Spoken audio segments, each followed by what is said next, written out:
Assalamualaikum sahabat. Sahabat, sepertinya cukup banyak yang bertanya di antara penderita gangguan was-was, dan mungkin di antaranya adalah Anda. Seperti berikut pertanyaannya, was-was apakah dosa? Atau apakah was-was itu dosa? Atau juga was-was menghina Allah apakah dosa? Dan mungkin pertanyaan-pertanyaan lainnya yang serupa. Sebetulnya secara tidak langsung maupun langsung saya telah mengatakannya tentang apakah was-was itu bagi penderitanya berdosa atau tidak. Bahkan beberapa kali ya, di beberapa video. Tetapi ya gak apa-apa. Sekarang saya coba secara khusus untuk mengulasnya di video ini. Sallallahu ala Muhammad Sallallahu alaihi wasallam.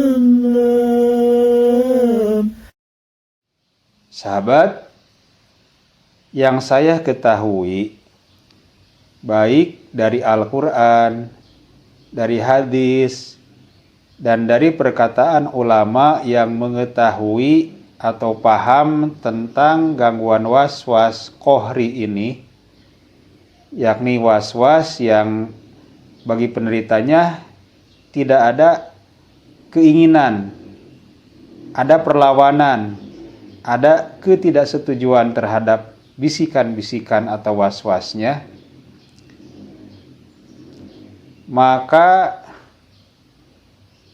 was-was ini tidak pernah dikatakan atau dinyatakan dosa, apalagi menjadi murtad atau musyrik atau kafir bagi penderitanya.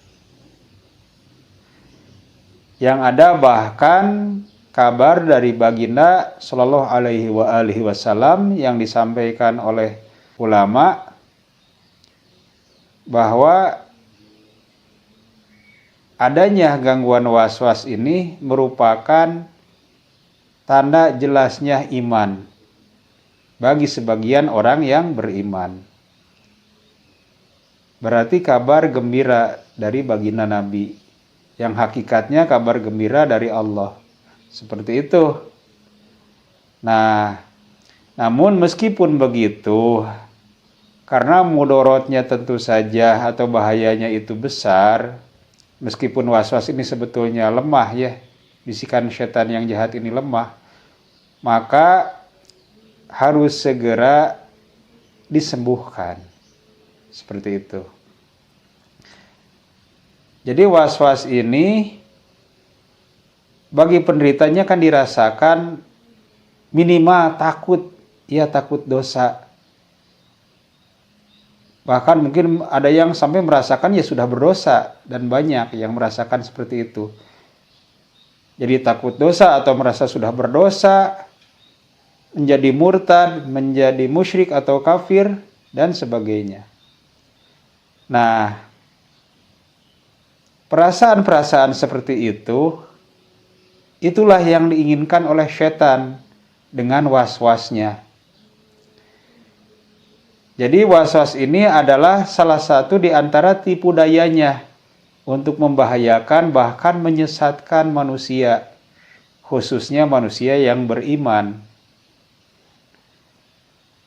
Jadi dengan was-was, penderitanya itu memang supaya ia berpikir menjadi berdosa atau takut menjadi berdosa, menjadi murtad, menjadi musyrik, menjadi kafir dan sebagainya ya, biasanya tergantung bentuk was-wasnya.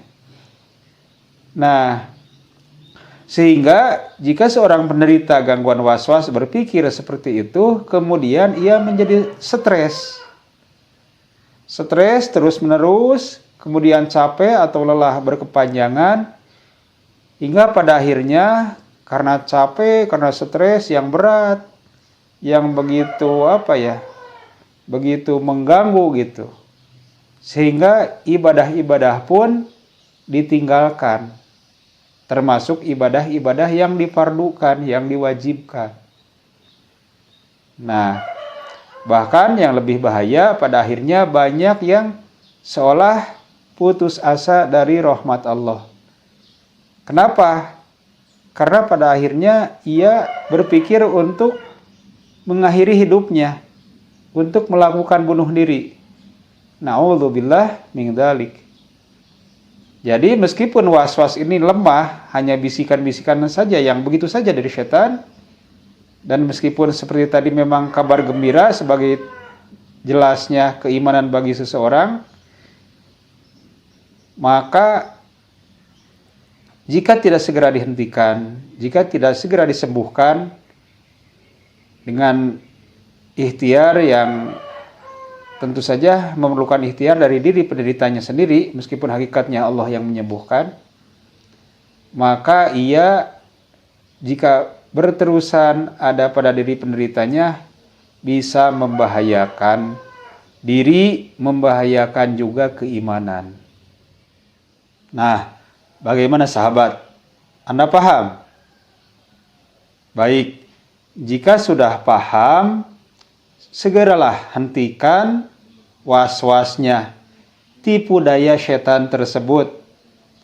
Karena sekali lagi, was-was apapun bentuknya, sekurang ajar apapun bisikannya, tidaklah membuat diri penderitanya, dan mungkin adalah Anda salah satunya, salah seorangnya, menjadi berdosa.